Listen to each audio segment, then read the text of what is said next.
think we should take these off, Judd. What do you think? Yeah, I'm getting hot. Well, okay, let's see. When I was a little kid and I first started doing makeup, I found that the kind of makeups I got the best reaction out of were like blood and gut stuff. I'd make my friends up with third-degree burns and big gashes, and they'd run home and their parents would just about die, and then they found out that it was just makeup and I would never be allowed to go in their house again. So it's not a good idea for kids to do this kind of stuff, but it was kind of fun for a while. That's the kind of stuff that got me interested in it, and, just to really get a reaction out of somebody because you did something and they believed it was real, and that's what intrigued me about the makeup. I first met Rick when he moved in across the street, and I heard that he was a makeup artist, and I heard that he had some great masks in his house, and I went over to see him. The mask like that. Hmm. It's neat. Let me put this away on the stand. I see you have other Star Wars masks.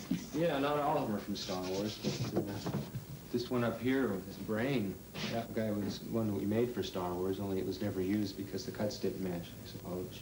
Hmm. And over here, this devil was used in Star Wars. I think that was one of the first ones you see. Yeah, I remember him. That is funny. This guy next to him you'll probably recognize, too, from Star Wars. Yeah, that was neat how his eyes were. Yeah, he's the one that had a drink in his hand. I like his eyes. They're made of... What are they made of? They're little light bulbs, little tiny light bulbs from a model train. I look at it. Here, I'll put this back up on the shelf. There we go. Where it belongs. Ew, this stuff... Ew, what's this made of? It's this foam rubber, Judd. It's custom made for the actor's face. It's a flexible, very flexible material. Ew. So the inside conforms to the actor's face, so it fits him exactly. It's for a film called The Incredible Melting Man. In the film, we pumped out Karo syrup and different liquids like that, so he was dripping and oozing stuff all the time. Oh, yeah. It's a progressive series starting out. This is the second stage. I'm going to this mask, which is the third stage mask, and this one's the final stage. You want to see how he makes this stuff? Yeah. Yeah, let's go in the other room and we'll see. Okay.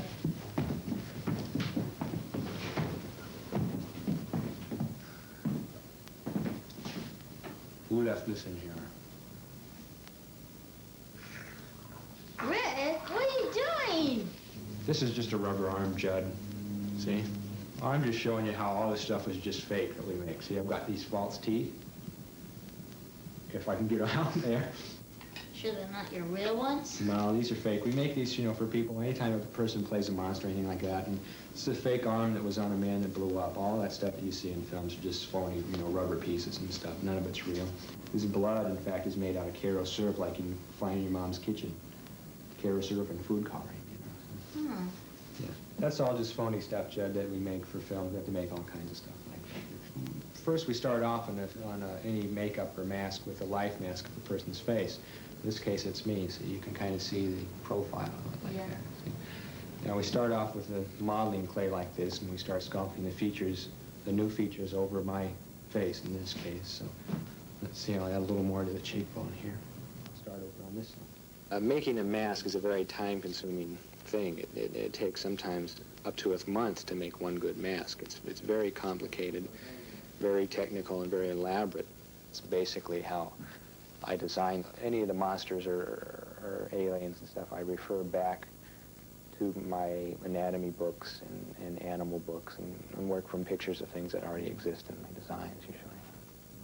All right, we're getting much closer to being finished now. You can see the whole form's taking shape a lot better. It's going to be about another 2 hours and we'll be finished sculpting. How do you make this into a mask? Well, what we have to do is mix up some plaster of Paris, and pour plaster of Paris all over this face. And when that hardens, we can remove that, what we call a negative mold. We put the rubber in there. Let me show you. I've got a mold over here. This is a mold for another mask, which we would remove this plaster from your clay sculpture. And inside here we have a negative of what our original sculpture was, and we put the rubber all inside this negative, which I'll have to show you out in the other part of the studio. You want to go out there and see how we put the foam rubber in? Yeah. All right. Okay, Jed, now we're ready to put the foam rubber in it. This is the back half of the mold. Here we have the life mask as we did before, only this is a slightly different one. Now, we've cleaned all the clay out of this area. This was all clay at one time, right? Yeah. Now, if you can help me hold this back piece on, and I'll put the front on. Okay. I'll take this foam rubber that we already made up here, and we'll squirt this stuff in. Here we go. There. Out of here. Once the foam rubber is cured in the oven, you remove it and you have your rubber mask. Oh, neat. Fairly stretchy. We'll take it off here. Looks like you're smiling. Let's pull this through. There we go. Okay. Hello. See if that was glued on, it could work. Hallelujah. I became fascinated with gorillas because I thought it was the closest thing to a real-life monster. So I started studying what I could about gorillas. I watched movies with men in gorilla suits, and then I went to zoos and got books on gorillas. And just became fascinated with the animal.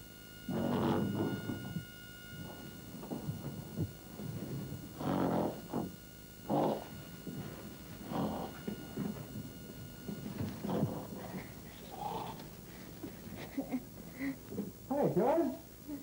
How are you doing? Okay. How do you get that mouth to move like that, Rick? I don't know.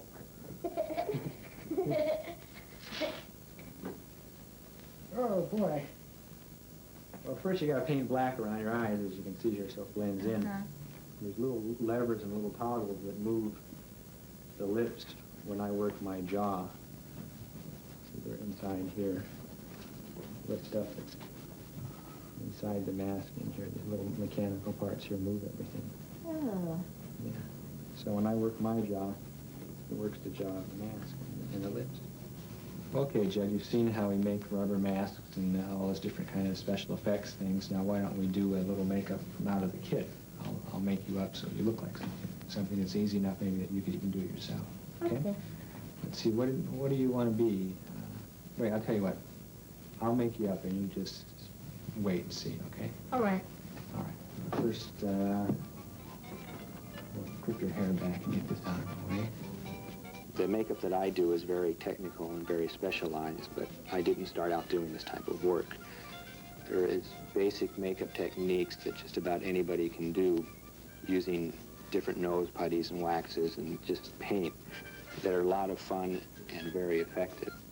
Using nose putty, which you can blend out onto the skin, you actually sculpt the piece right on the person's face. And the blood that I use is made from Karo syrup and food coloring, things kids could make in their own kitchen. I've been doing recently a lot of blood and guts in films. I feel in this case it would be almost better for the kids who go to see the films to know how it's done and that it's phony, so they can watch it and just kind of laugh at it or you know, be frightened by it, but not really be concerned that someone is actually getting hurt. I think that's about it, Jed. Let's take a look at it here. Oh, I don't feel too good. Oh, yeah. What'd you do here? What is this? What I do, what you do. I'm sick all week. Well, I think that you have to be a kid to be able to do this stuff and not go crazy at it. I had that kind of Peter Pan feeling, you know, I don't want to grow up. And I think doing these monsters and doing these fun kind of films keeps me that way, and I hope I always am that way. I don't want to change and be something that I'm really not. I'm a kid, and I probably always will. It's the future.